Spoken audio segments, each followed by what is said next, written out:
Hi, this is Ryan Erickson. Welcome to This Week in Amplio. We got a lot to go over today with the special guest. He's our guest every week. But I'm I'm like the special. guest. But I'm You're- special. I'm special, special, so special, special. So, all right. I've got LinkedIn going in the background. It's like a whole big thing. So, Al, you have your coffee cup. Oh, I Can have we a see what's on special the coffee? coffee cup here that's so perfect and totally coincidental. Our goal is to write bug-free software. I'll pay a $10 bonus for every bug you find and fix. And everybody goes, "Yay, we're rich." Yes, yes, yes. And it says, "I hope this drives the right behavior." I'm going to write me a minivan this afternoon. Well, he says, it's actually perfect. I just picked this up out of random, but it's perfect because it's like the system you create and gives you the behavior you get. Yeah, You can't improve the absolutely. behavior within a messed up system. That pause was expletive deleted. Anyway, you keep going, Ryan, or you finish the Well, intro. we're ready again. We had an agenda for today with some topics, but again, as usually happens with those of us who have lots of energy around lots of different topics in many ways. If you know Al and you know me, that's kind of where we go with this. I So, know where. uh, well, okay. So Al, you've got kind of 5 minutes, an opening Yeah, riff yeah. with your thing. So why don't we go straight into it? Yeah, we had an amazing week in Amplio this week. I'd say one of the most significant weeks in the 2-3 years we've been doing this. And I want to start with the background of how I started the ACOP session, the Amplio Community Practice Session, which are live if you're members of it, Yeah. and otherwise get recordings. And I started with, why don't you go ahead and let me share again? Or did you cut Okay. that off? Or No, I just made you full screen. oh, okay, okay, yeah, that's good. Okay, so yeah, do that. Ah, So damn it. So so so so I started the session with talking about there are four main challenges to me in the angel space. And one is there's this lack of verifiable theory. Now, we know it. I mean, there are any number of people. I'm not saying I have the answer here. I've been talking about this, Steve Tendon, Peter Merrill, Wolfram Mueller, dozens of other people, Tom Gill, Don Reinertson. I mean, the name, it goes on and on and on and on and on.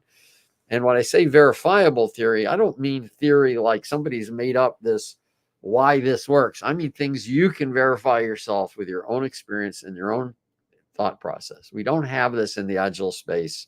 There are some principles in the agile space, the 4 values, 12 principles, but they don't go into this really. They tell you kind of what to guide.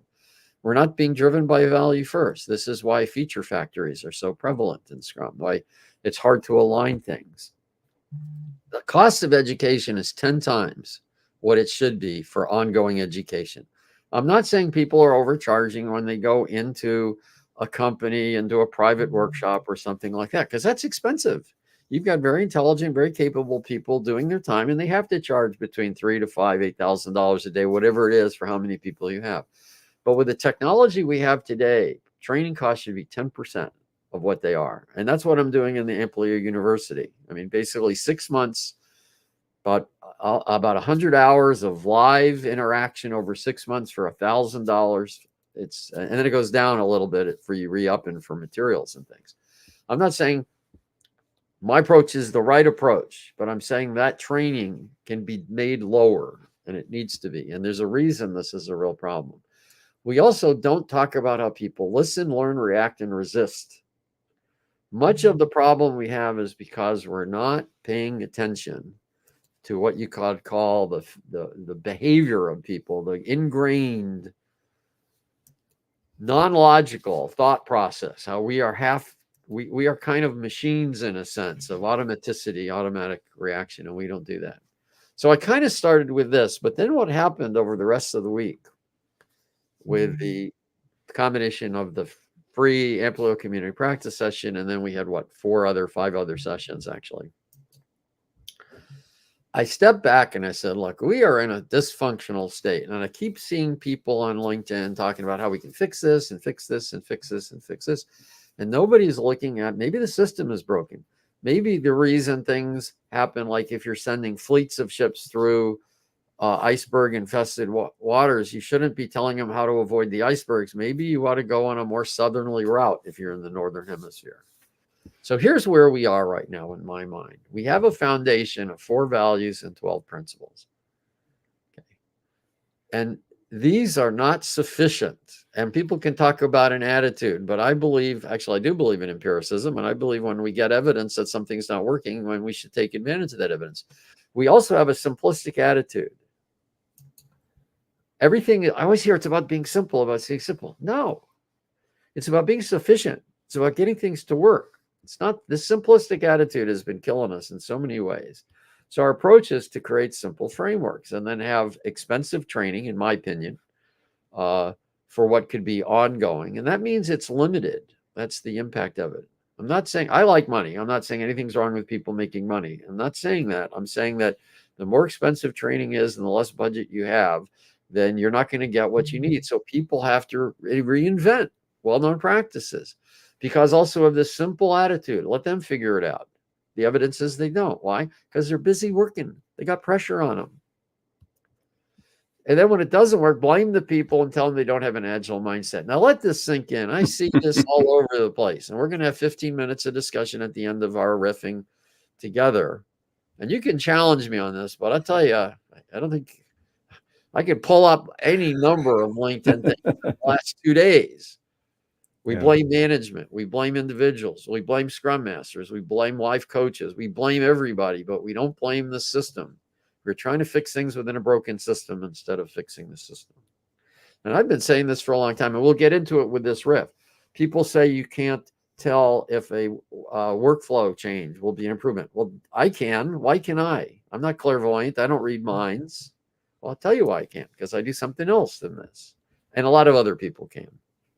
And yes, some people say it's because I've got much experience, and I do. I've been writing code since 1970, 71. So I've been around a long time. And figuring out how to do it is difficult. But getting somebody else to do it after you figure it out isn't nearly as difficult. And we tend to forget that. So what we need to do is take this foundation, add to it things like, I'm not sure if I think I got this from Wolfram Mueller, but I might have got it from Peter Merrill. The physics of flow, like delays cause problems, delays cause waste, multitasking. Multitasking is a bad thing. And I have spent hours on this, and I'm going to actually make this little presentation available and link from Ryan's site, where I've got a lot of hours on how to go through the foundations of what I've just said, many things. We need systems thinking. Systems thinking means we look at it holistically. We look at everything, and that we are part of the system, and we look at the relationships between things. We don't look at, oh, here's people, they're separate, we'll tell them what to do and they'll do it. No, people don't work that way. Or we'll get the development team working and that'll somehow magically get everything else working. No, it doesn't work that way. It's the interaction between all of these things. And we need to understand human behavior. People listen in a funny way. In fact, you're not listening to me. You never do. You don't listen to anybody else either. By the way, I don't listen to you. Not just me. Not just me. You're not special. You're not special. I don't listen to anybody. What I listen to is the conversation in my head that I have automatically based on what you're telling me. Yeah. And if you're wondering what conversation he's talking about, that's the conversation I'm talking about. Yeah. Well, we don't talk about this. So people learn and react and resist in real weird ways. Now, this is not life coaching. I keep hearing, oh, it's all life. No, I'm not telling you that you need to have a life coach here. But how people interact is really critical. Agile is supposed to be about people. Okay, 2 more minutes and then I'm done. Sorry, I know I'm in a little bit of a rant here. Oh, no, it's okay. Is that big enough for you? Are we good? I think that's good enough. Okay. So we need to take this attitude of sufficiency. Not simple. People forget that, and Einstein never actually said it, but he wrote a paper that distilled, be as simple as possible, but no simpler. We are way too simple. And why do I say that? Because people have to reinvent stuff that we know. It doesn't make any sense. And that's not a scientific approach, by the way, having to reinvent everything. We need one based on first principles, on value first, come from value. This is not talked about much. This is a old concept. Tom Gilb with his Evo system is talking about this for decades. I did my presentation last week in the Amplio community practice, or a couple of weeks ago, was how I showed you can know when you have a market you're familiar with, and when you have a customer, a product rather you're familiar with, you can create new features knowing fully well if they'll be of value or not. And I went through the case study and I showed how to do it. And I did that for 15 years when I built about a dozen vertical applications in different industries. And it's a 6-step process. It's not a 6-step, but you know what I mean? There's 6 aspects to it. Yeah. So we got to do value first, value streams, incorporate coaching methods, because you might know how to do something, but if you can't get somebody to understand why, this follow to understand is a killer. Why?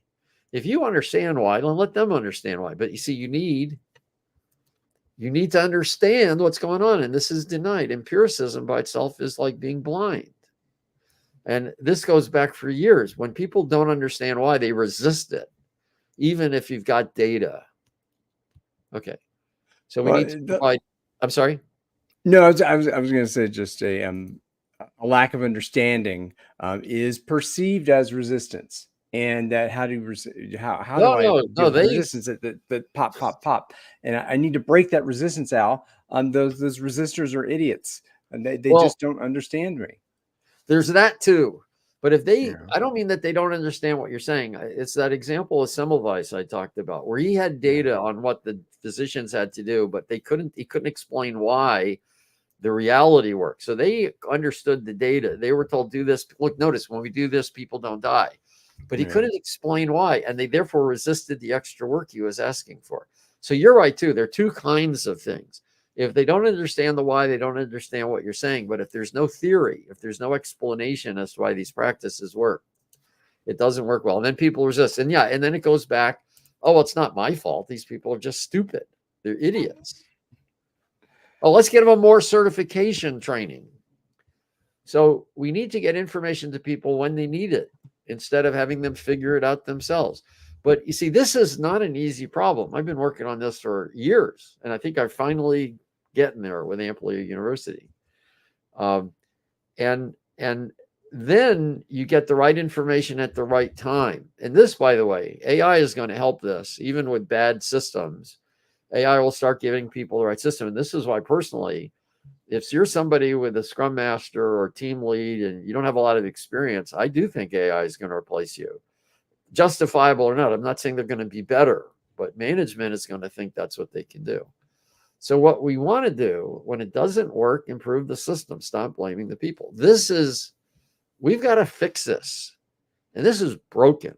And yeah, I'm kind of really energized right now because this whole week with all we did, oh my goodness, it just got all clear to me that we've got to step back and look at this. Okay, so I'm done with my rant.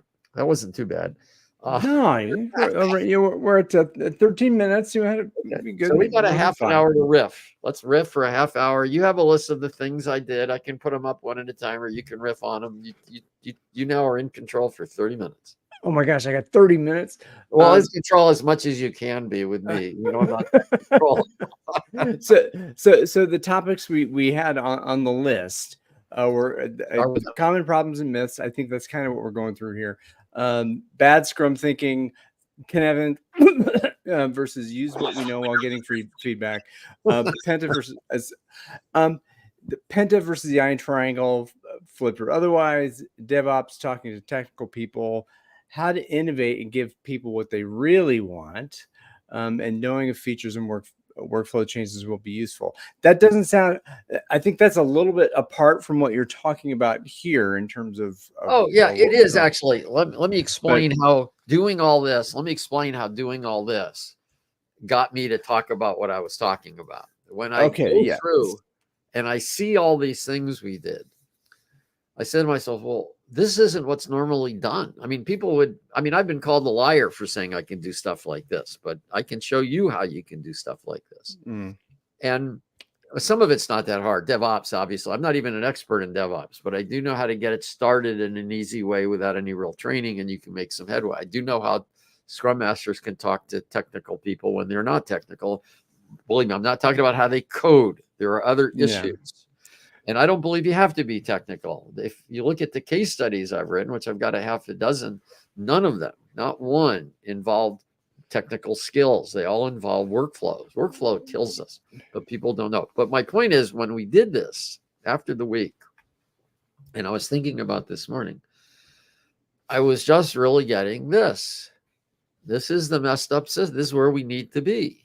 We need to move from this to this. And so we can, I don't know that we want to talk more about this. I would like to talk about these issues. And, anyway, that's kind of where things are. I had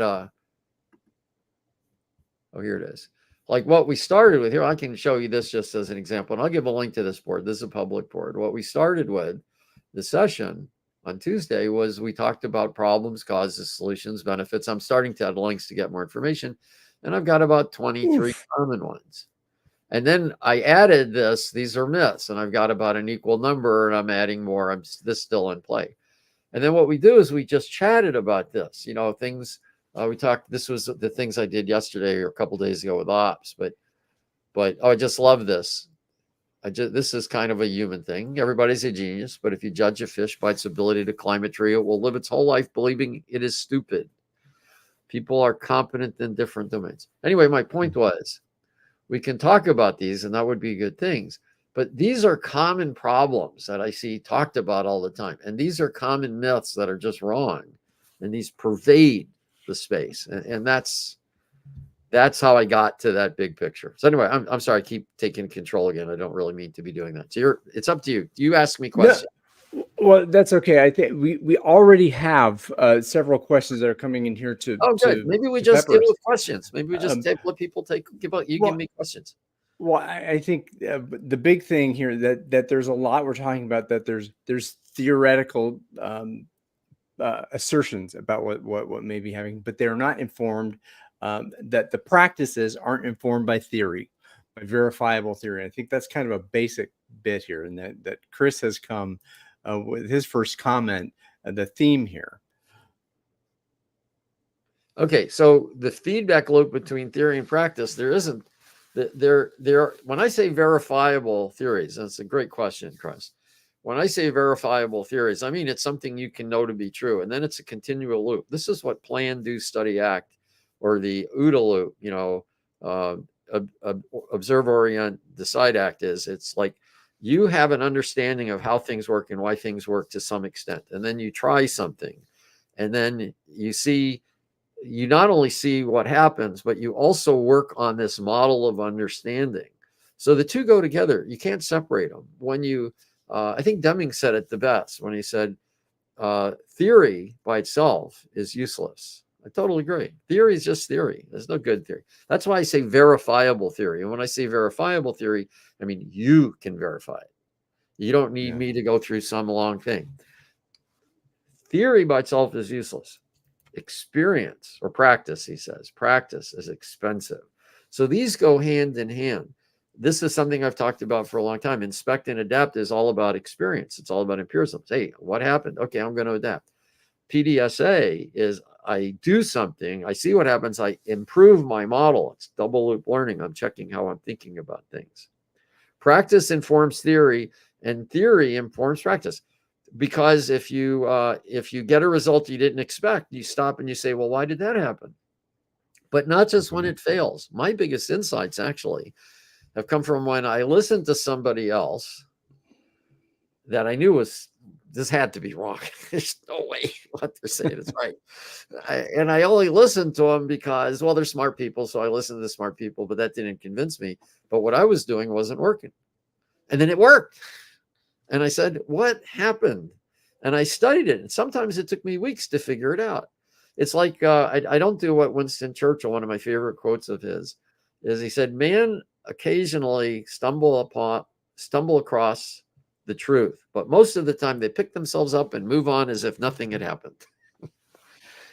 And the lack of reflection, and so I mean that's the basic tenet of the empiricism, the PDSA, OODA, and all that kind of stuff. And I think one thing that you talked about is very interesting, and I think it alludes to the systemic approach, that this triple loop learning, Okay, so we have this, we're planning to, we have the practice that is within this current system informing the theory, informs the practice, informs the theory, and that looping that we are learning, this whole continuous improvement bit.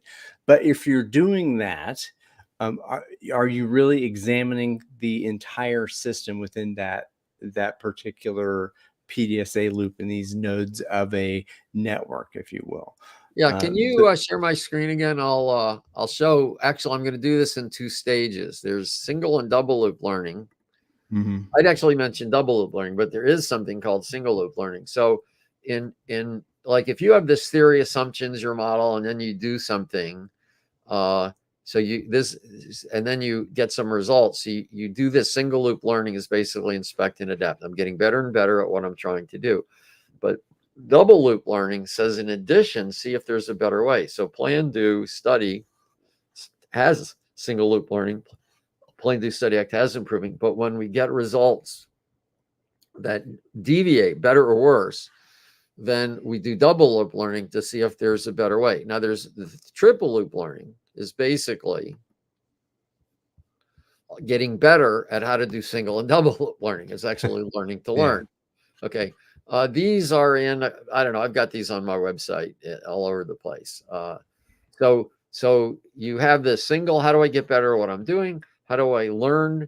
How do I learn what I'm doing to improve it? And how do I get better at learning? And interestingly enough, some of the best description of all this comes from How Buildings Learn. I just love this book. I love architecture. And I know buildings are buildings and knowledge work is knowledge work, and there's a lot of difference, but I was really surprised. And here's the quick summary. Reading this book gave me the best definitions of the 3 that I've ever seen. Chris Argyris is the originator of the concept of double loop learning. So anyway, that's good. That's what we need to do. And we don't do this. We are stuck in this. You need theory to do this. Well, and I think which theory and how is it applied, where is it applied, and at what points of intervention within the system are you going to apply that theory? Yeah. And this also comes, are we optimizing? Are we optimizing, learning better how to optimize a flow, reduce waste from this flow, that flow, the other flow? How do we remove the constraints and all this kind of thing? But if you're doing that, you're optimizing. You're not doing single node optimization. That's right. You're doing multiple node optimization, but you're still doing optimization. You're not doing transformation, which would be that is the learning system. And that what are the inputs into that system? How do those factors and forces interact with the systems of systems as they do? So I think that's that distinction you're talking about between, I would say it's the optimization versus transformation. Well, here's the thing. I love what you said. Everything is there. Now I can deal with those individual questions, but I actually want to step back for a second. Ryan hit a lot of great points. The key word there is a lot of great points. The lot. There's more than a couple. You need to consider a lot of things. And this idea that, well, my goodness, that must be overwhelming. I can't consider all those. I got to really think then. That's going to be hard. So this is part of the problem. There is a lot we really need to know, a lot more than people acknowledge, a lot more than 4 values and 12 principles. And I know people say, yeah, you're supposed to fill it in, all that. Good. What's the mechanism for it? Here's the key. Our simplistic approach gives us some way to start, but it's not dealing with the important issues. It's not dealing with how to learn, really. It's not dealing with how to get this cycle of theory back. So what we need to, this is why education, low-cost education is needed. We need to, when people get started with the learning budget they have a lot more than a couple of days under their belt. They have a lot more than just no experience and no theory, just a lot of information. Well, experience without theory is useless. I think that's what we talked about. Well, experience without theory is expensive. Theory without experience is useless. We're in this expensive loop.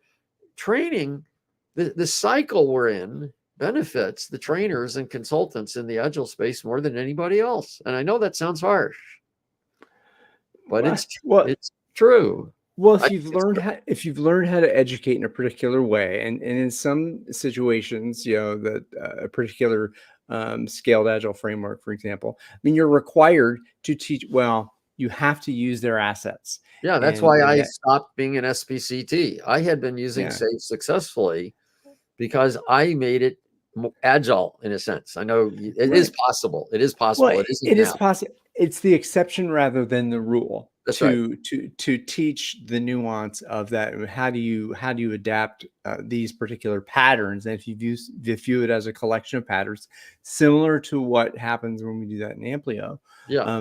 then you can bring invitation as a pattern. You can bring all sorts of bits as a pattern. But if the pedagogy, the pedagogical approach is rote learning, and I'm That's going right. to learn how to pass the test, learn how to pass the test, learn how to That's right. pass the test, because I always learned how that pass the test, whether it's PSM, CSM, or all those kinds of things that now become the recognized, accredited version of, oh, I've been taught this way, I've been taught in a consistent way to adjudicate and be a referee of the game of this process, right? Yeah. And As when I opposed, Oh, I'm sorry. Yeah, and when I was actually, I was very successful with SAFe for a couple of years. We had been doing things similar to SAFe before we became SAFe trainers with the method and net objectives we had done. And when Dean added the rule, it says, well, to keep your SBCT, you've got to demonstrate that you've done SAFe by the book. That was the requirement. We had to do SAFe by the mm, book. And I said, well, I've not done it by the book yet. I'm one of their more successful people. I'm not going to have my clients suffer so I can become an SBCT and then do the way I want. So I dropped out at that point. And it's mm. the same thing with Scrum. You know, back people weren't around 20 years ago, so they don't remember the conversations. You know, I tried getting Scrum to start doing Lean in 2007, and it was very clear. Jeff and Ken were not interested, and they acknowledged. Jeff acknowledged that knowing Lean would be useful, but I didn't say Scrum came from Lean. I said if you pretended it did, and if you came from that background, it would make a difference. And actually back then, I stopped working in the Scrum community. We were one of the bigger Scrum trainers back then, and because this idea that you have to do it this way is insane. There is no this way that's effective everywhere. Didn't one best way come from back in the Taylor days when that was appropriate? When Well, there was one best Taylor, way to do large scale manufacturing in this way, yeah, because there was no Taylorism. standard. There was no standard, there was no practice. That practice and those principles were appropriate for that time. You know, and you can, but they are not appropriate for this time because They're there are not appropriate multiple for best this. ways. That's right. Taylorism actually was not this super horrible thing back then. It enabled people to be a lot more productive. But what it didn't do is it didn't humanize the workflow. In fact, it had just the opposite. Part of the interesting thing about Henry Ford with the manufacturing line that he came up with was brilliant for dropping costs, but it did dehumanize people. It basically had them just, you did one little step, were very well, and ironically, as cheap as the Model T was, they paid people more. They didn't get the Model T down in cost. The two things: first of all, they could build it cheaper, and it was a lower cost car to maintain. But they weren't doing this by having slave labor. No, Ford paid their employees more than the other companies, and the reason Mm, they did that, it was so mundane, it was so mind-numbingly horrible. They had to pay them more to stay on the assembly lines, so mm. people didn't use their brain. Then Deming came around and added the notion of let's have a system and an approach, but let's humanize things. And then Lean came around and formalized it a little more by saying, well, you know what? Pay attention to the system, pay attention to people, continuous education, attend to the time, not the size, but small batches and time. And that's kind of what it's consistent with Agile, but he gave you the reasons for it, and then It, quality build in and all that. and it exercised the continuous improvement of the Yes, learning adult learning. Thank you. of the entire system, that That's right. continuous learning, and then that goes into Sengi and the learning organization. um, Absolutely. I, and I think what we're talking about now is that, okay, so this you also this learned helplessness that we are now dependent on on Scrum and processes. In many cases, this would happen Lean and Six Sigma in that way, and it happens in any of these other disciplines that are able to be simplified to a level that you can follow these processes brainlessly and without thought. That what really, in addition to having a way to do effective learning of verifiably, or you can falsifiable theory, right? I think there's an element of unlearning that's there. So how do you at the same time provide this, like, again, but we're quote warring here about Buckminster Fuller saying you build something new and that will obsolete what is before, which is Right. again kind of what we're trying to do here, what we try and do in the Beta Codex and all that kind of stuff, is that that creating something new. But there is that element of unlearning that, well, what are the ways and the vectors for I guess inspiring a desire to leave behind what That is such is a not working. great question, Ryan. In fact, that's why here, go ahead and share my screen again. That's why I built this board, not that board, this board. That's why I built this board.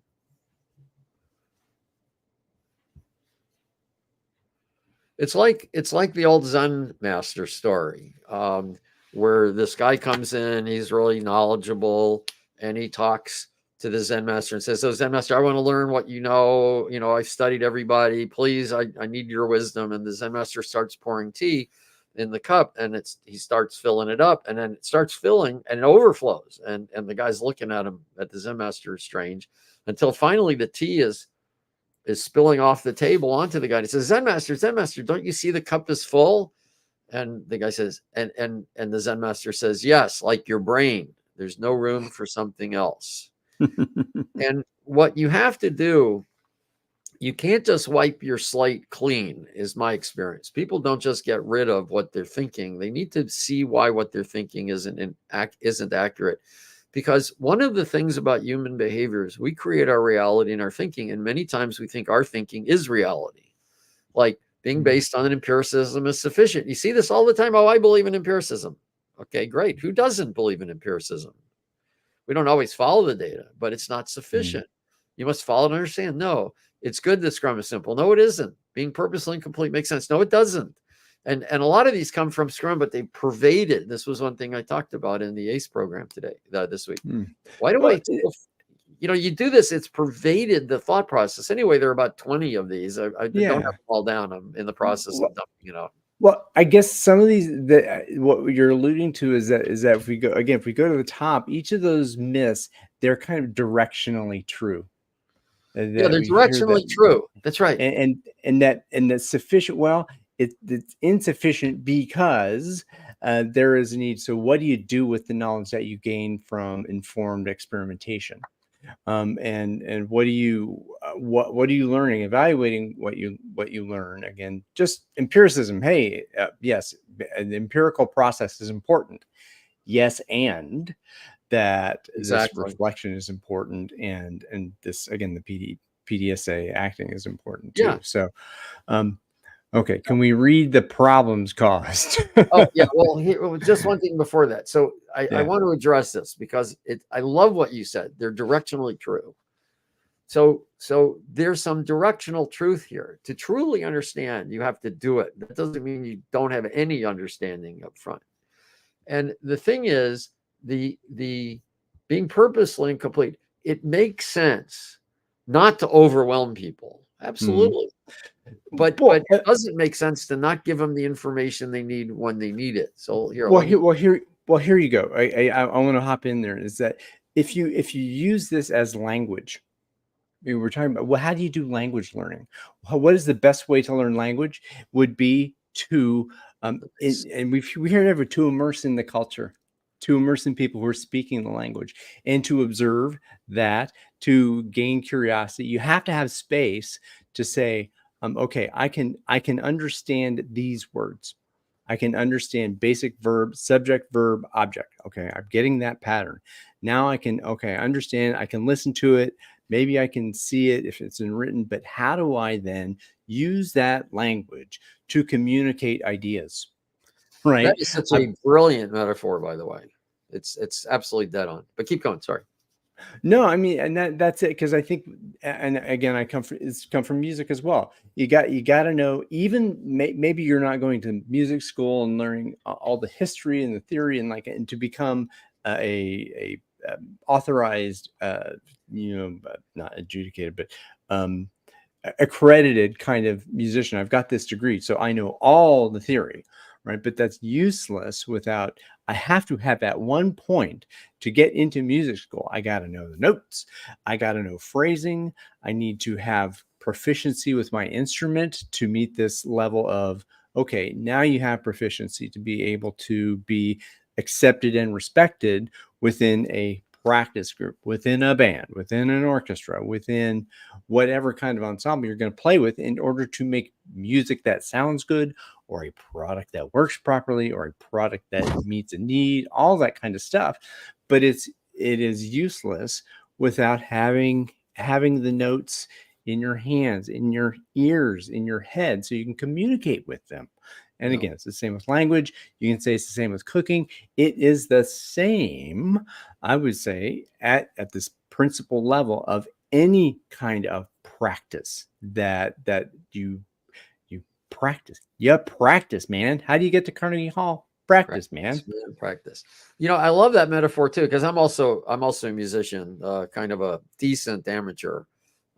Depending on, people might have different opinions, but I actually have played in lounges at times just for fun, and people told me to keep playing. So that's some encouragement.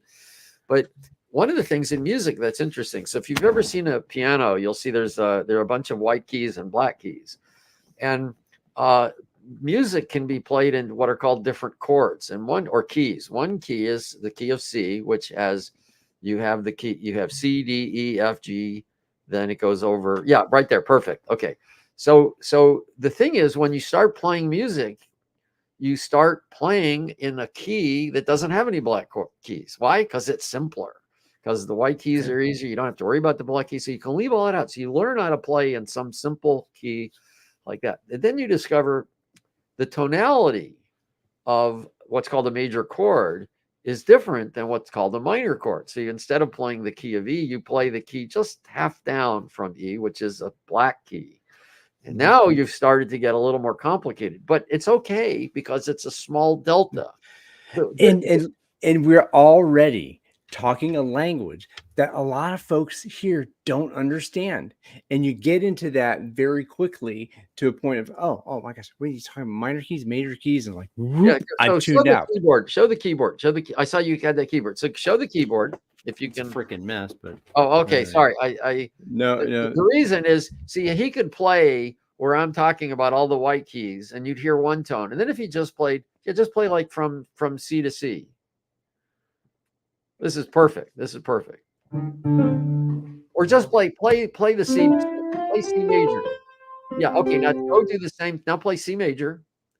The three keys, C, E, and okay. Hear that tone now. Now play C minor.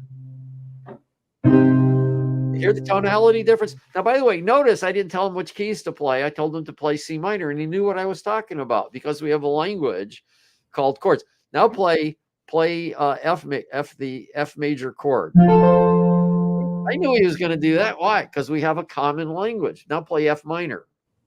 You hear how that has that same weird tonality that the C minor has? And now we can make changes. But you don't learn all this at once. And you don't tell people to figure it out. I remember when I played the piano, I took piano lessons for years and years and years, and I didn't particularly like it. And then I stopped playing. I was a teenager, and I told my mom, I said, I just get tired of all these stupid lessons. I'm not having fun. And I said, I'd like to know like a little more so I can riff a little bit, do some stuff on my own. And we found a guy who taught chords, and he taught me chords. And I could now, I'm not a great, I don't play by ear, but you've got humility. And boy, I got to stop right there. You've got humility about that. that you're not the expert, it, and you accept it, right? But then I can learn and try and have fun with the learning and trying. And I'm lucky I've got a wife who loves me playing, whether it's good or bad. She doesn't have a good ear, really, so she thinks I'm not making mistakes, and I love that. But it's like, yeah, then you can have fun with it, and you don't judge yourself, and it's not, oh my God, I played that wrong. In fact, I remembered something about this. One last thing, and then and I can't remember who told me this, but I was saying, so like when I play and I make mistakes a lot, one of the things I discovered was that you just keep going through it. You don't say, oh, damn, and all this. In other words, you play a wrong key. People don't know what you intended. You just keep going. And it's the next key you play that makes out whether it's a mistake or not. A lot of the stuff I play that I didn't intend to play, but then I turned into something good. Nobody had any idea I messed up. And somebody told me, I forget the great jazz musician said, when you make a mistake, it's the next key that tells you whether it was a mistake or not. Yeah, there's a great story about the Miles Davis quintet back in the 60s. With Miles Davis, yes, that's right. He said, yeah, so Miles Davis, Herbie Hancock, great piano player, many people know him. Herbie Hancock was playing piano with Miles at the time. They're playing this great tune, and then Herbie drops out just to listen to Miles play. Oh, yeah, and then he didn't realize he wasn't playing. Then he comes back in, and he plays a clam, a bad note, and then he just goes right by it.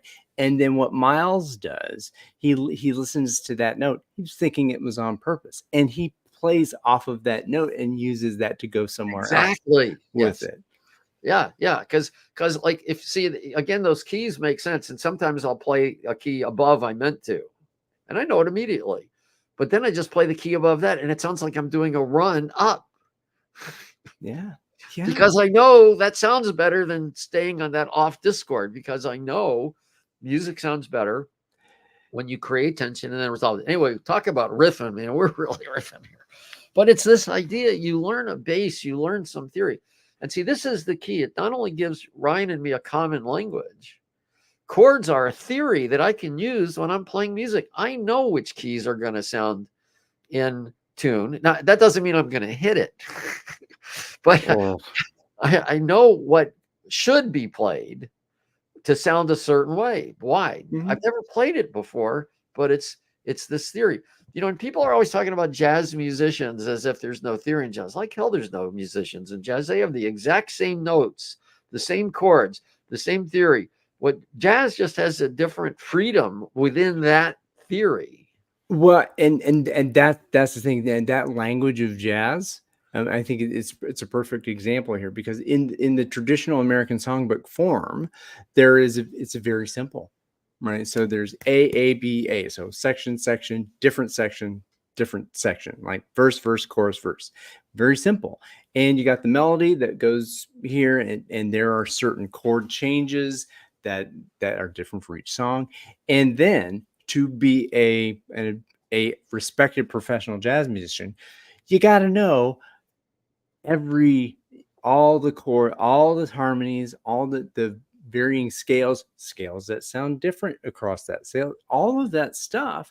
And it comes from years of practice, and very disciplined, focused practice. I'm going to practice my C minor harmonic minor today. Oh, and I'm going to do it C sharp, D, and I'm going to practice all those. I'm going to practice in multiple positions, and that level of expertise now allows a practitioner to execute with freedom in a simpler form, I think. And that is one of the beauties of Scrum in that way. If you approach it that way, I don't have to follow a ton of procedures and process but if I have expertise and I can acknowledge that these are jumping off points. Well, the problem though, that will have. The problem I've got to suggest is that Scrum, though, is giving you practices in the sense of like play this chord, as opposed to what's the theory behind it. Scrum does not present a verifiable theory. I know Jeff Sutherland, I've read his book, First Principles of Scrum and all that, and they're not first principles. They're his justification for why Scrum is a good idea. And I disagree with it's his theory as to why it works. It's not verifiable. It's an opinion. And it's fine. He writes out why it's an opinion, but that has a lot to do with complexity as well. Anyway, we said we'd have the last 15 minutes for questions. I put the list up there if people want to see it. If you want to show it to them, you know, you can do the split screen where that's up there. And people can ask any question they want. Keep you up there too. Put it off to the side. You just covered yourself. Yeah, that's good. People can ask about these topics or any question because we've been riffing a lot. I'm 15 minutes. I'll answer, but I'm not gonna, bring up new topics. Well, Chris has been our lone questioner in the comments, and he started off with this one. Yeah, I said you have 4 values and you have 12 principles, right? Yeah, and that's interesting. And I think we mentioned principles, but the 12 principles are, yeah, I would argue also that those values, while they are decision making, a rubric, yeah, they are kind of. decision making. That's right, because you're saying Yeah. do focus on this instead of that. But Yeah, those aren't first principles that are present. Those are kind of statements again as principles like guidance. Yeah. There's also there are a few things about the manifesto that you have to look at. There's no systems thinking in it. It's very team focused, and it comes from the belief that development is the big problem. Let me tell you, I have gone into companies in 2 or 3 days and saved them millions of dollars, and coding had nothing to do with it. I've done that repeatedly, and I have case studies written up about it. So this notion that that said, if you're building a software product and you're not paying attention to how to write code, and Scrum drops the ball here, they say, "Oh, do this." Well, people got into Scrum around 2002, 2003 because they didn't want to do pairing, they didn't want to do test-driven development, they didn't want to do automated testing, and Scrum's attitude that you can do what you want is just totally wrong. Imposition of practices is a bad idea. Imposition of micromanagement is a bad idea. But to say you better follow good code quality, good design, follow the principles of flow, physics of flow, that's not imposition, that's reality. Yeah. Next question here from Thomas. Well, it hasn't been. So the Penta model is something that Tom Gilb and I came up with. It came up with basically, I got tired of people talking about how Agile is so great because it flips the iron triangle, but the iron triangle is fundamentally flawed. You got scope, cost, and time. And then people say, well, when you fix all 3, your quality goes down. And I say, well, it will if you're not paying attention to first principles. Lean breaks the iron triangle. Lean says that if you attend to quality, you will be more efficient. And by being more efficient, you can get more done in less time with higher quality. That quality is not this thing that goes down if you're cutting the edges. That this whole idea people talk about, you can't set. Well, you can't set it. I mean, some things are unrealistic. So I got upset I've been upset with that for a long time. But I talked to Tom Gilb once or twice a week. And I remember one time I was just primed to discuss this because something had happened. And I think both of us had read How Big Things Get Done, which is definitely a counterexample to iron triangles and Agile and stuff. Not a counterexample to Agile, but some of Agile thinking. But anyway, so I talked to him about quality is important. And if you improve quality, you stop wasting time and you get things done faster.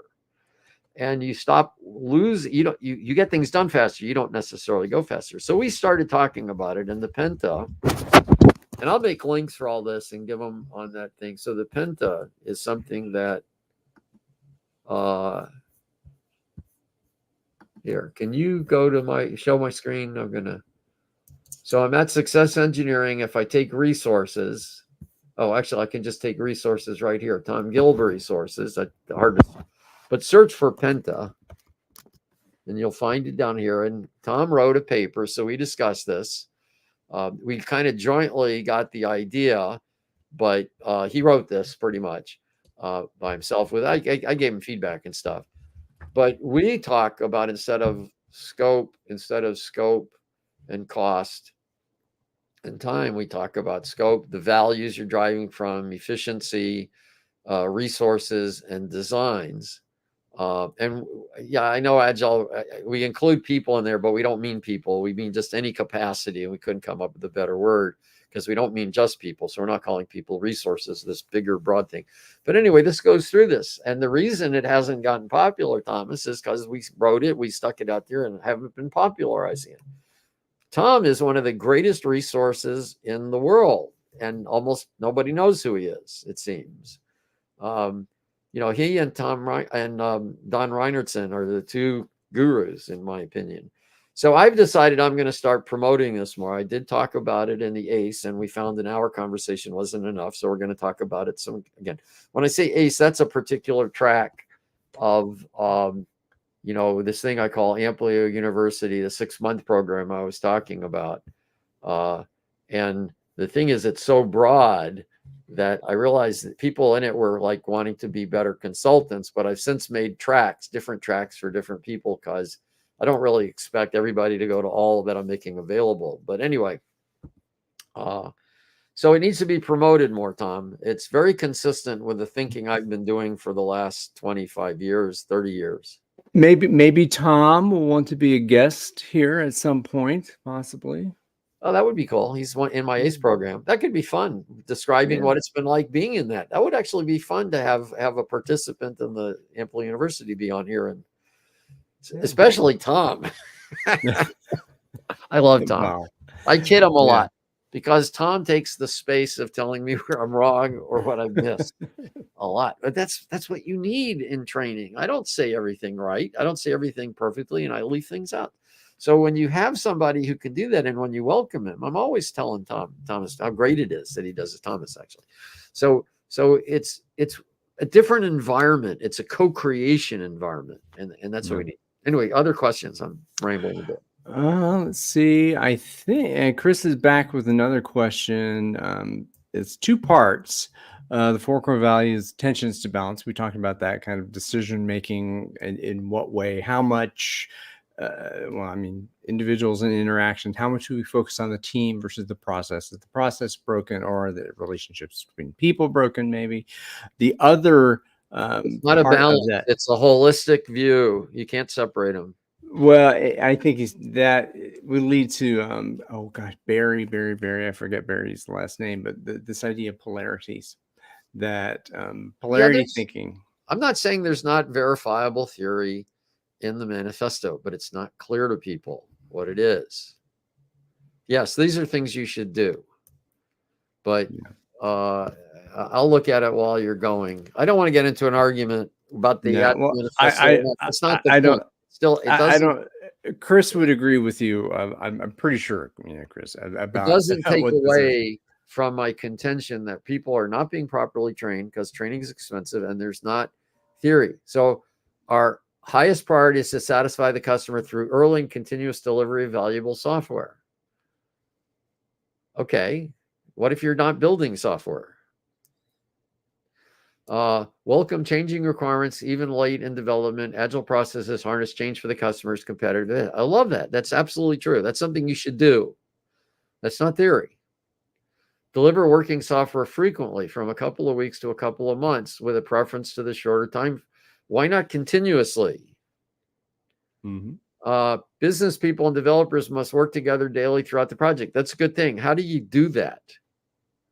Oh, more training. Build projects around motivated individuals, give them the environment and support they need, and trust them to get the job done. That's dead on. That's insufficient.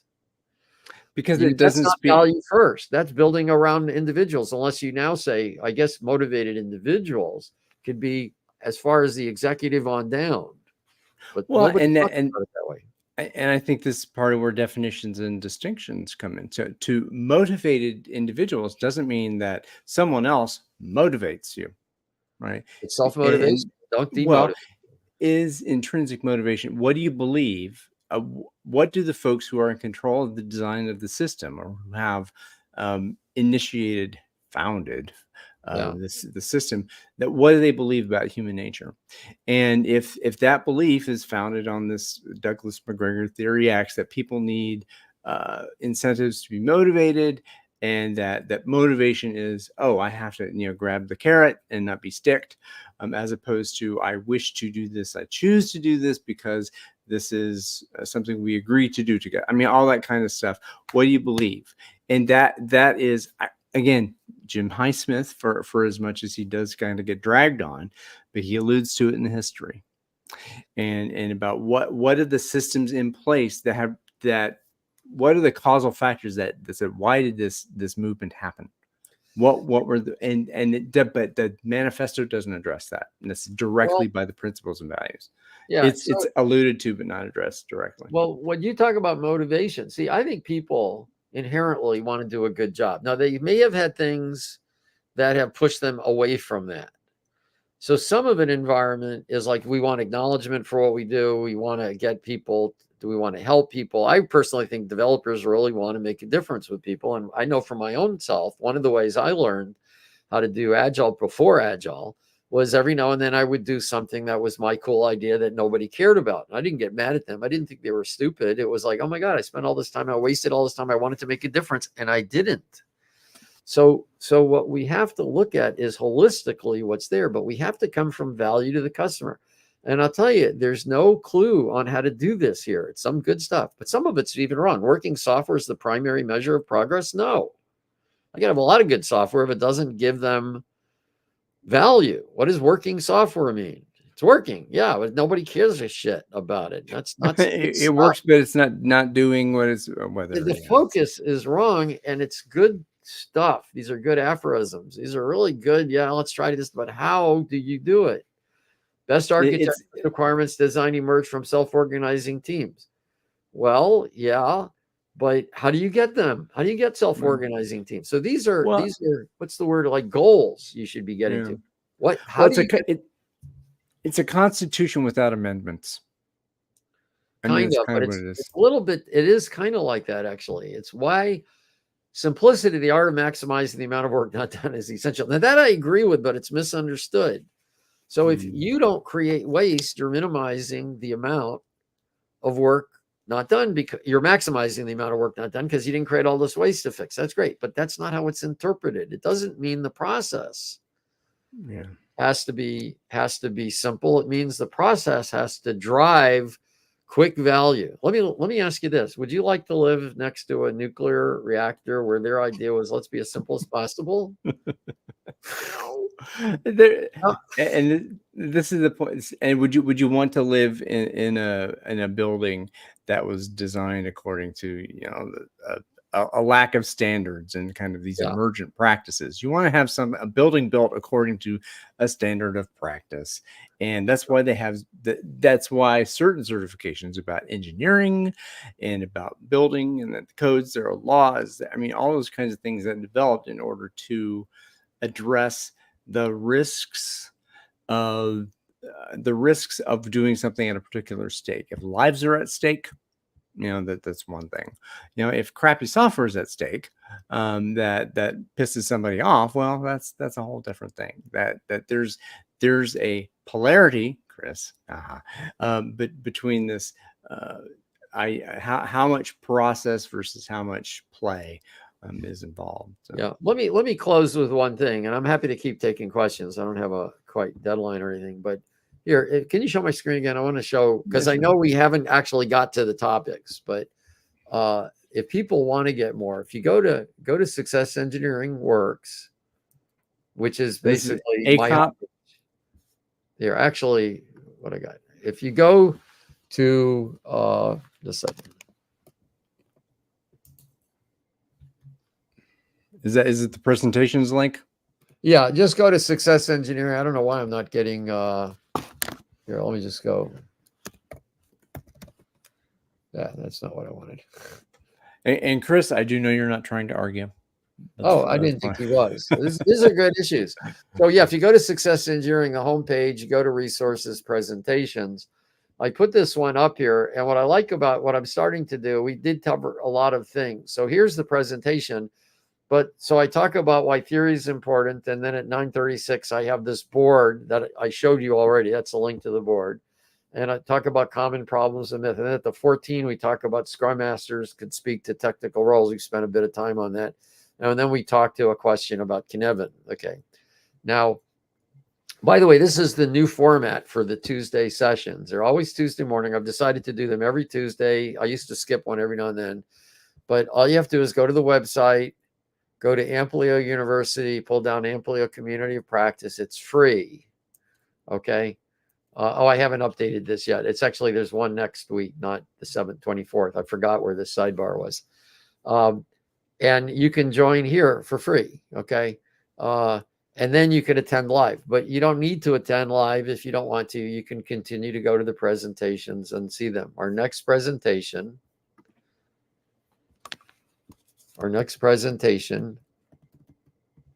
is I don't know why I'm zooming in and it's messing up my site. I got to check that out. But my next presentation is going to be continuing this discussion of problems and common myths, and we run it as a Q&A session. And because some of the people I've talked to, actually Thomas, and I've been having this conversation about Cynefin, the main idea is it's not Cynefin per se. It actually has to do with, see, Cynefin talks about different domains. You're in this like complicated, complex, whatever. And I say don't look at the domain you're in, look at the relationships you have. It's a lot more powerful. And I have a talk on that as well.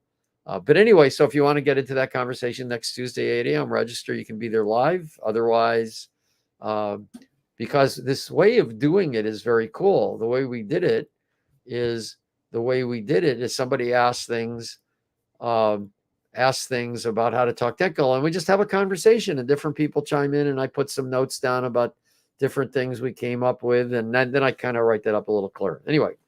And that's what happens in a community of practice. That's right. What are the issues? Peer learning. Yeah. What are the issues that we address together, that we experience together? How do the we, that is the membership communities, have membership people? It is the Agile community is not a community, it is a community of communities with membership, by the way. But in the Amplio community of practice, that is about coming together and dealing with issues and emergent problems or situations. I know from my experience in the community that again, you're very open to what is alive in the group now, what is important to the group now, and again, combined with what you observe and want to share to make sure that the folks in the community engage with the information, so that it develops into knowledge and mastery of that knowledge. Yeah. So, okay. Well, so if there's a burning question, I'm happy to answer, but otherwise, I guess we're done for the day. I think we are done for the day. Let me see if we have any final comments in here. So Chris says, okay, he doesn't want to argue. I could. I would like to see where that system thinking is, because it seems to me it's very team centric. It's very software centric, and systems thinking would tell us we have to look at the entire organization, and we have to look at more than software. So I know you understand systems thinking. So I suspect, Chris, what you're doing is you're looking at the Agile Manifesto through your eyes of understanding systems thinking and seeing how you can apply it into a systems thinking topic. But there's nothing about the whole organization. There's nothing about the non-software.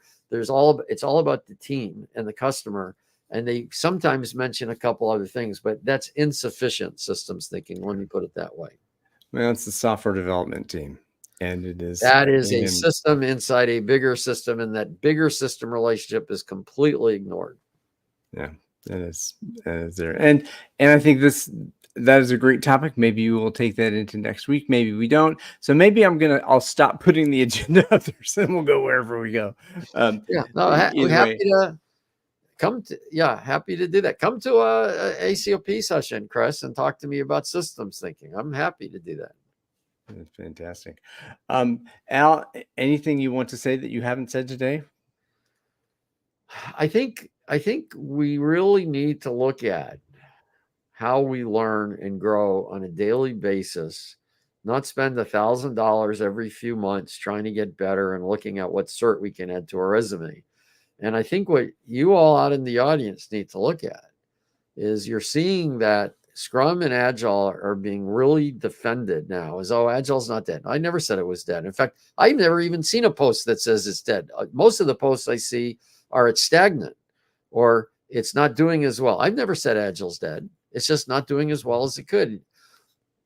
Things are shifting, though.